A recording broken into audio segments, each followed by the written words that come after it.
you very much. All right, let's get started again. We're running behind schedule already a little bit, but I'm sure we can catch up. There's a big hands-on session planned this afternoon where you can just play around with whatever you want to. Get some help from me or from someone else, things you want to show, whatever. But let's continue first with Xavier's talk on modules version 4.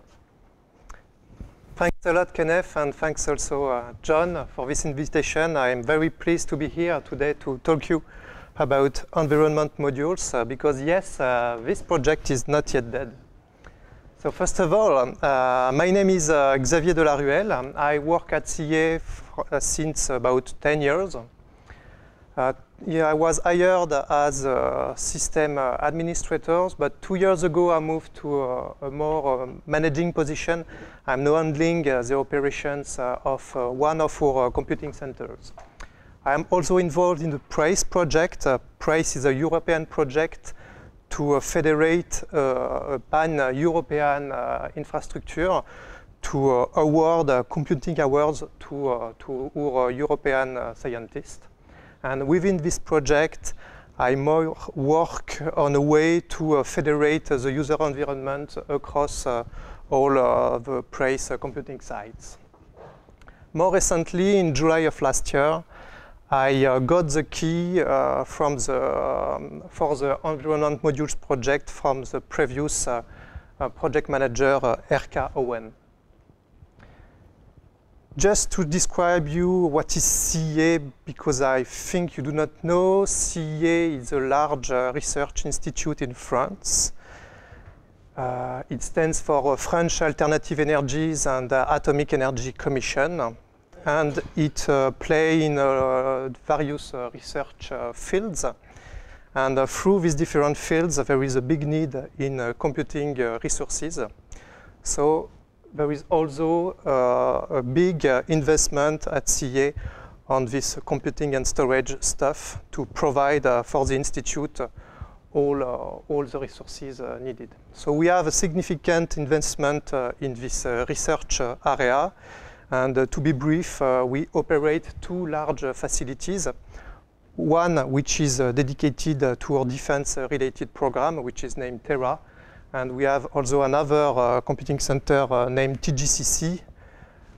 This is where I am handling operation, which is dedicated to European research and also French industry. Environment modules project, if you are here, if you use EasyBuild, I'm pretty sure you know about environment modules. And modules, you may know that this is a very old project, nearly 30 years, very old. Just before the new century, the modules was ported to Linux in a C version, which is still the default version from various Linux distributions. And a few years later, in 2002, a new version appeared in the project. It's what we called module cmd.tcl, or also pure tcl version, which was put there as a demonstrator. It stayed in beta mode for a long time, unfortunately. You may know that in 2012, it was the publication of the last known version of modules, C version, the 3.2.10, and after that, there were a big hiatus. And since I got the management key in summer last week, my first goal was to propose a new version. And this was done in October of last year with the release of version 4.0.0, and with a big change, as the change in number can let you see. This is now the pure tcl version, which is acting as the default module command in this distribution of module. So you may ask why I am reviving this project, because as we have seen, most of you move to LMOD. But first of all, my motivation is because it's a lot of fun. I use module.cmd, the module cmd.tcl since a long time for the Praise project. And I always felt something more could have been done on that. And 2 years ago, I started to look at it and to try to fix it, to improve it. And I enjoy it a lot. So that's why I'm investing a lot on this. I also feel that user environment, it can be set up in many ways. And module command, it should support that. So trying to open the different use cases we can have with module. And from my system administrator past, I also feel that module should behave closer to system software. So for instance, we are playing with module files who have dependencies between each other. And I'm confident that we should more work closely to what is done in the package management area, like with RPM or apt, DNF, and dpkg. So I think we can go more in this direction. But what I have chosen this flavor of module, first of all, is for maintainability. Because everything is in one script. It's script, so it's quite easy to read, understand. It's easy to hack, to fix bugs, and also to improve, to add new features. And I must admit that I am not proficient at all in C language, so for me it was the best choice to use that. But one may wonder if we move from binary to TCL script, we may lose in terms of performances, but we must know that even the binary version, you need to start a TCL interpreter to evaluate module files. So here there is not a big difference, and we are also in optimum condition because TCL interprets TCL, and TCL has this very nice feature where it can spawn sub-interpreters in a very safe way. So it's quite well handled in this language, and if a module file is broken, it will not explode your top module command. So it was a bit of a journey to move on to 4.0.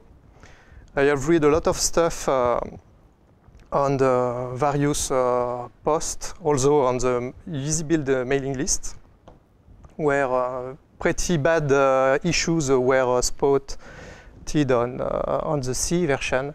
So one big part of my work was to fix all of that. Just one example, on the C version, it cannot distinguish that 1.10 version is a latest version than 1.8. And so it's important to have it worked well. So this is a part of the bug I have fixed. And there were also a pretty big investment in terms of non-regression. When I have started to work on the pure TCL version, there were about 200 non-regression tests, and now we are above the 5,000 non-regression tests. So it's a big principle to every time code is modified, a test is written to ensure we will not fall in the issue later, or the new feature is correctly handled, and it will stay correctly handled over time. One big part of the work for 4.0 was to close the gap between the pure TCL version and the C version. In terms of features and behavior, there were some differences. So I have tried to align with most of the behaviors on the C version, and there is still some differences that I have left.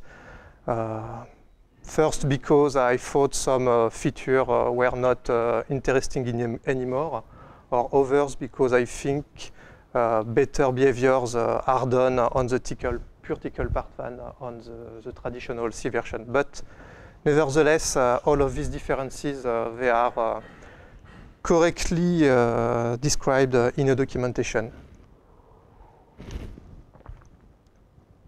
A lot of change were done also on the project as an overall. We moved to GitHub for the development, especially to get quite a better visibility than SourceForge. And also we add usage of nowadays nice development services like Travis for non-regression, CodeCove for code coverage. We are currently at 95% of code covered, so it's quite nice. And also, like for EasyBuild, documentation is automatically built and published by the use of read the doc. We use semantic versioning to let people also know that between a 3.0 and a 4, between a 3.2, sorry, and a 4.0, big stuff happened. So, a lot of new features. I will not have the time to go through all of them. So I have chosen to focus on 3. First, it's the path variable element counter. When you define a path variable with append path, remove path, and prepend path, each element you add to this path, there is a tracking number to know how many times each element have been loaded. So when you have here 2 modules who had the same path, in the actual variable, it appears only once, of course, but we have a counter element, additional environment variable, with a suffix modcher, which is say it is added twice. So when you remove one of the 2 modules, the path element is still there, but the reference counter is decreased, and when the reference counter is equal to 1, when you unload the last module, hopefully the path disappears. Another work was also done to optimize I/O operations.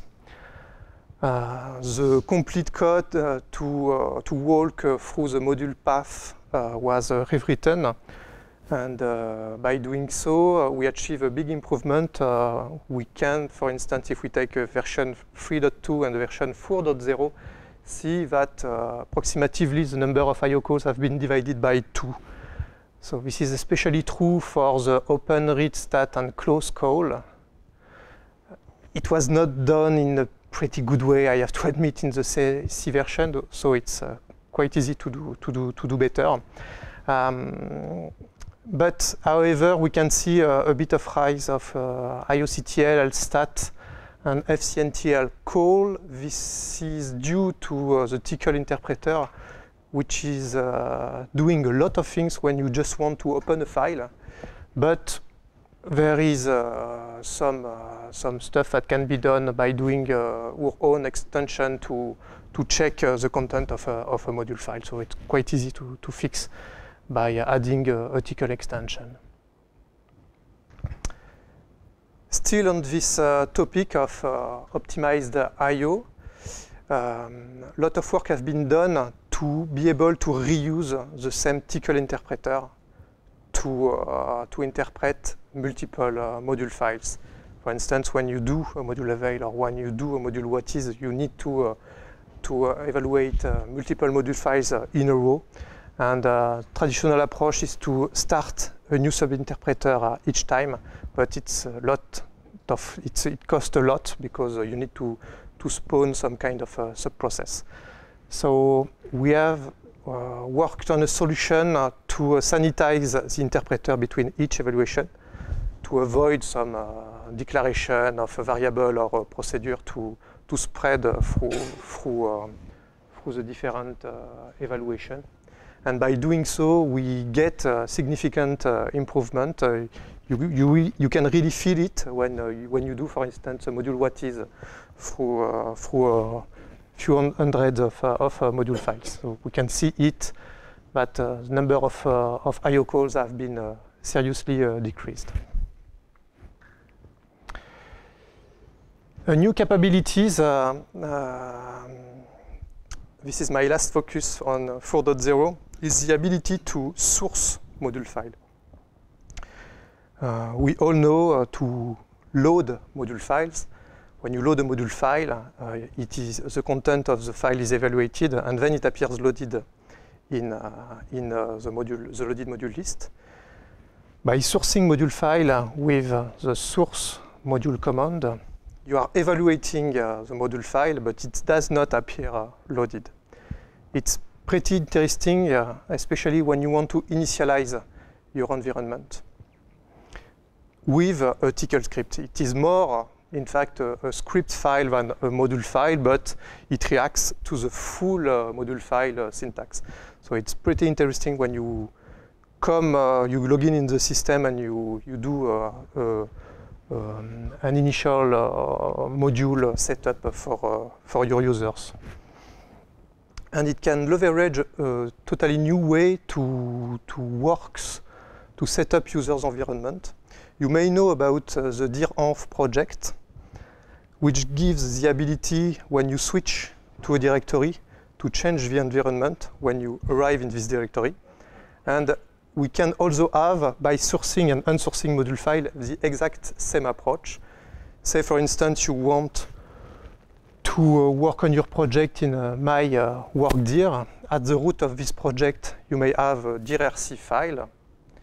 And when you cd to this directory, by leveraging the capabilities of the shell, especially the prompt command feature, you can do some module call who will source this file and will set up your environment to work on your project. So here, it's a small example where in this directory environment, we want to load two module files. We cd to this directory, and we can see once we are in, there is the two module files which are loaded. And when you move back, you unsource the script, and then nothing is loaded anymore. So 4.0 was released in October last year, and 2 weeks ago I have released the version 4.1 with, again, it's a bunch of new features. We'll focus on 2 of them. First of all, the virtual modules. A new keyword, a new module file keyword is introduced, module virtual, which gives the ability to associate a module name to a module file. So here a small example. In a .module.rc file, you define, you have a module file which is named .common, and you have 2 versions you want to set up for your lib-a product, 1.0 and 2.0. And for this lib-a, in fact, it is the same environment you want to set up, because between 1.0 and 2.0, not a lot of stuff have changed. So the idea is to put the same general code in this .common, and with introspection module file commands like module info name, you know exactly for what module you have been called. So in this example, after that, if you want to see the lib-a module file available, you see automatically there is this version 1.0 and 2.0. You cannot distinguish if it is virtual or real module file. And once you load one of this version, you can see after being loaded that it correctly sets the test environment variable to the value here, which was passed to the module file during the interpretation. This feature, it enables now to dynamically define the availabilities depending of the situation. You are not obliged anymore to have a file to describe your availabilities. And we may think, for instance, of a completely new way to define your availabilities in a central registry way. For instance, in this central registry, you can define, it can be a file, it can be a database, whatever you want. You can define all the products you provide and all the version associated to these products. You may know that each time module is called, it sources a TCL file which is configurable with a module.rc file. And we can think in this file, which is always evaluated, to query the central registry to get the view of all the availabilities. And the big win to do so, there is no more module path to walk through. And also, when you want to put a new version or remove a new version, you can do it in a central way without interacting too much with the file system. Second feature I want to focus on, it's the new ability to extend the module cmd.tcl code. You can now put a TCL script called sideconfig.tcl, which is sourced at the beginning of the main procedure of module cmd.tcl. And it enables you to supersede everything which is found in the module cmd.tcl. So you can define your own global variables, your own procedure, change existing procedure. For instance, if you want to rewrite the CMD module load procedure to add some explicit text message to know what version you are loading, you can now do that. It's a bit basic at the moment, I must admit, but it will evolve to a more sophisticated hook system in future release, especially with the ability to plug in at pre and at post and changing argument passed to the procedure and changing results at the end of the action execution. Just to give you a view on the roadmap in terms of release schedule, the idea is to publish a new feature release every 4 months, and if there is a need, to have a bug fix in between. So in 4 months, during the month of May, there will be the release of 4.2 version. In September, 4.3 is planned, or it may be 5.0. It depends of what I will break. And in January next year, it will be 5.0 or 5.1, depending of the release of September. Now, some expectation regarding 5.0. The idea is to work to have a big focus on the dependency management. So I will make a short focus on two specific points. First, in fact, there is a big bug in a module currently, is when you load modules that declare conflict or pre-requirements, once this module is loaded, it completely forgets about these requirements. So for instance, here is a short example where lib.b, it declares a conflict with lib.a. So if you load lib.b and then lib.a, both will be loaded. Because when lib.b is loaded, nothing says that it conflicts with lib.a, and then loading lib.a, it goes without any issue. If you do it the other way around, you will have an issue, because when you will try to load lib.b, it will see that lib.a is loaded, and it will return an error.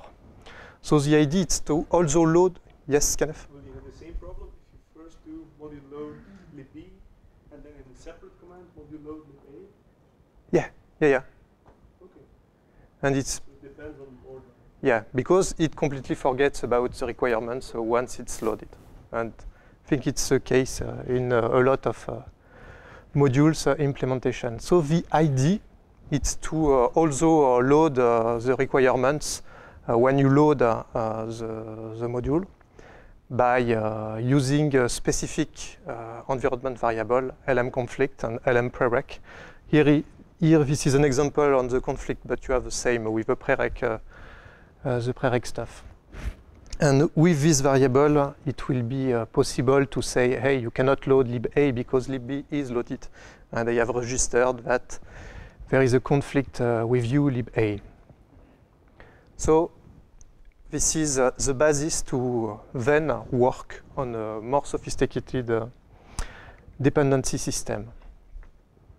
When I first used module 10 years ago, I was pretty surprised that when you want to load a module which is declared a prereq, it says you need to load this prereq. But I'm coming from a system admin world when you want to install a package, if there is a dependency, do it for you. So please, module, do it for me.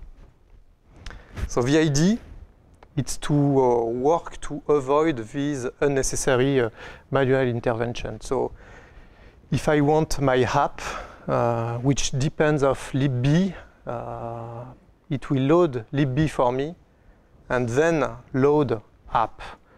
It will do it automatically.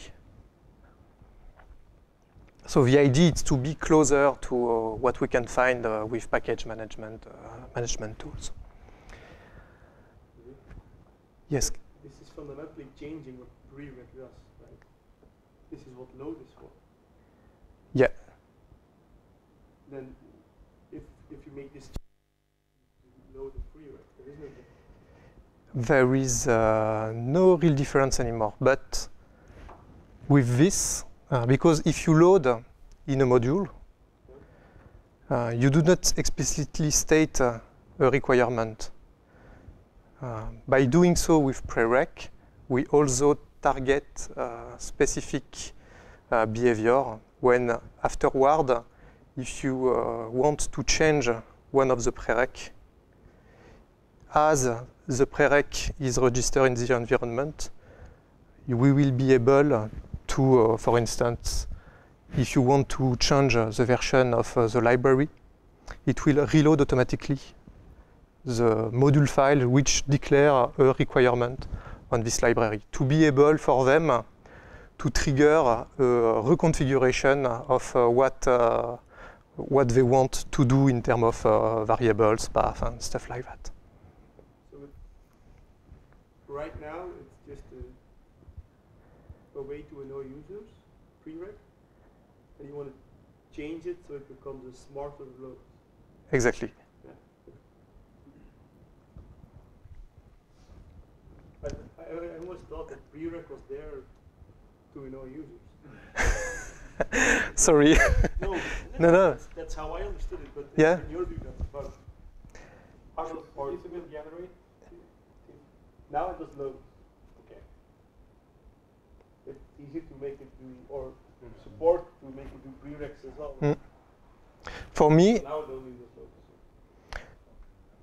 For me, it has never been done, but it's the clear stuff to do. In the RPM world, you put a require statement, so you state that I need that before to have my app.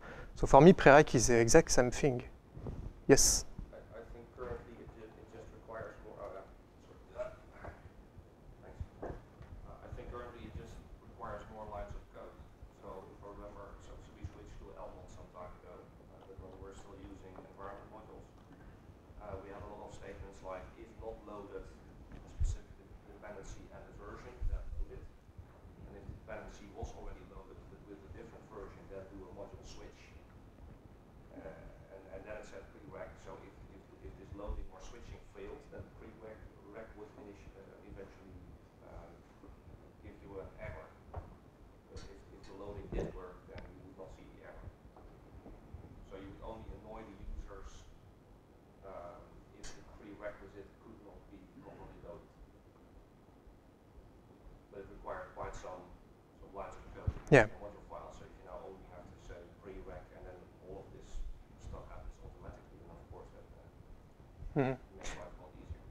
for me, it was not there in the module CMD C version because it was a lot of work to develop, especially in C. And what I can see that is that people, they all tried some way around to compensate that with module load, module switch, if is loaded and that. So the idea here is to get in a much more simpler situation for that and doing it automatically for everybody. So by doing it with prereq, we can reload, we can know the dependency. So when we change the dependency, we can reload dependent modules. When it will be done also in conjunction with clearly registering what is asked by the user. When you want to unload a module, be able to automatically unload all its dependency, except those that have been explicitly loaded by the users, to get you something much more natural, I may say. And also in collections, the idea is to register what have been asked by the user to be able to make this collection persist over time, because what we may see is that for an application, version of this application, it may change over time. Also, the dependency of this application, it may change over time. But the user, he just wants this app to be loaded, to be able to use it. So the goal is to, if a user just say, I want to load app, when you save, you only register module load app and not module load lib a version 1, 2, and so on. With this concept, it will be also possible to handle multiple dependency chains as long as there is no conflict between them. And just to let you know that this concept is in production at our site since 4 years now, and it works pretty well. There is some corner cases, but with a bit of more development, it can do the job. So, short conclusion, just to say that a lot has been done since 1 year, but there is many ideas in stock. Unfortunately, I have not 3 years of talk, so I much condensate. So this is just the beginning, and stay tuned. Thanks for your attention.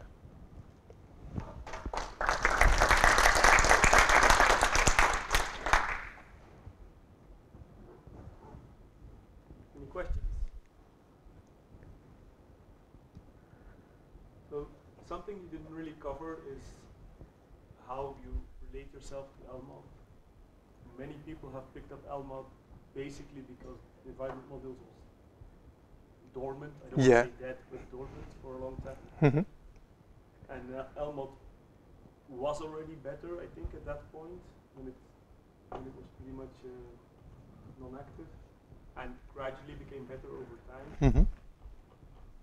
Is there a specific reason why you don't contribute to LMOD instead, rather than reviving environment modules?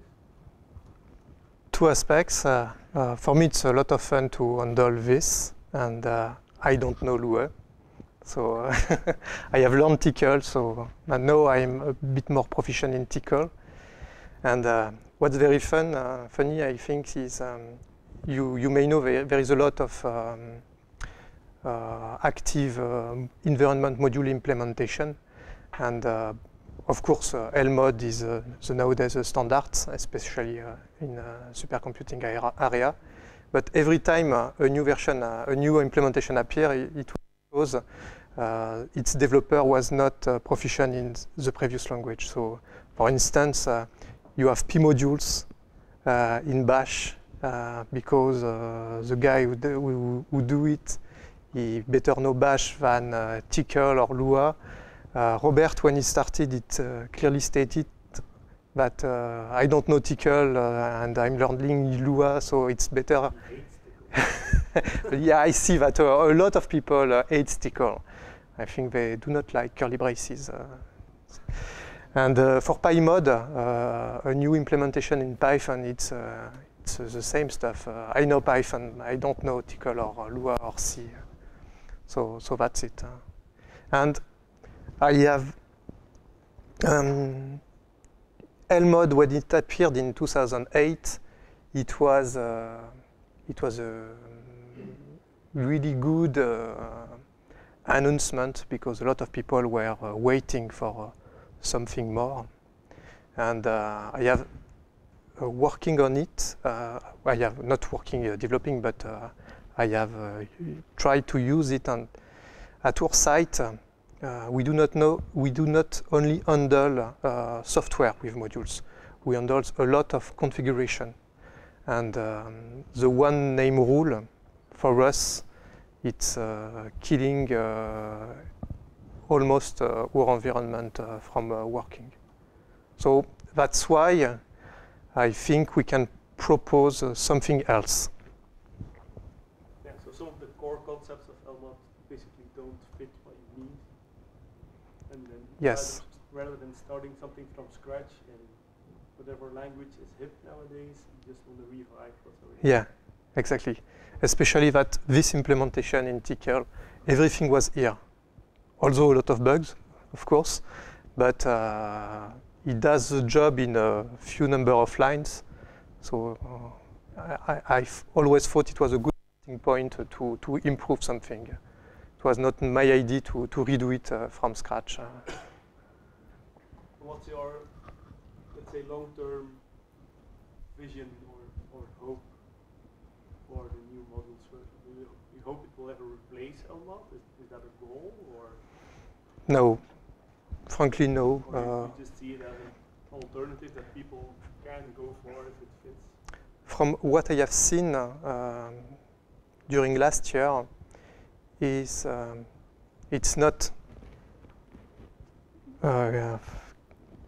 very clear, but we can see some kind of emulation between the two flavors. And I think good for all module users to have this sort of emulation between the implementation to make them rise much faster. Fair competition, yes, we can say it that way. Yeah, it makes sense. From that point of, it's a similar situation with EasyBuild and Spack.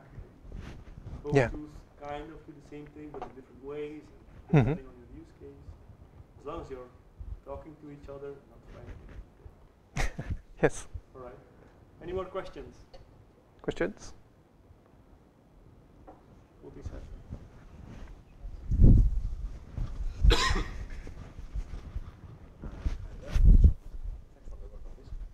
saw a number of test cases. They went from 250 to some big number. Why so? And are these test cases reusable also for other module implementations? Can we compare how things behave across different module stacks? You mean in terms of performance? More about regressions, if they are compatible enough, let's say. Yeah. But the first question is, why are there so many tests? And are they specific to this code base? Or can we reuse them for other implementations? It should be reusable, especially this is the same test suite, the C version and the Tcl version. Unfortunately, as the end user vision for people, it can be exactly the same. You have load, you have unload, but if you look at the very tiny behaviors, there is a lot of differences between the implementation. So we may reuse the same test suite, but the results, it should be adapted to depending on the implementation. And there is this much number of tests because I clearly fear to broke something.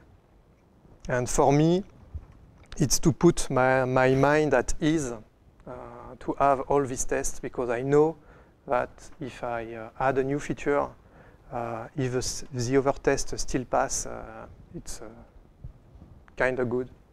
So I just have to add a new test to improve. I'm trying to ask at this point, which is the technology used to do the testing itself, and if that can be recycled, so the battery of tests can be run against other module implementations, because that could serve as a form of documentation about small differences of how modules may behave. Mm-hmm. So what's the technology? So it's Deja GNU.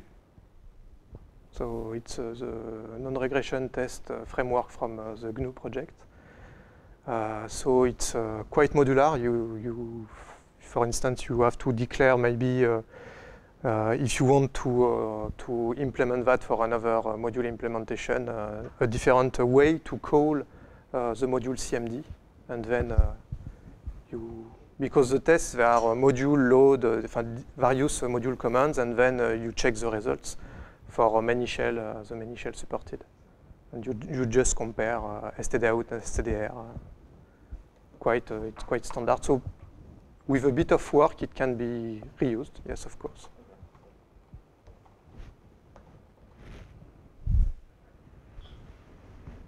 Other questions? All right, no, thank you, Samir. Thanks.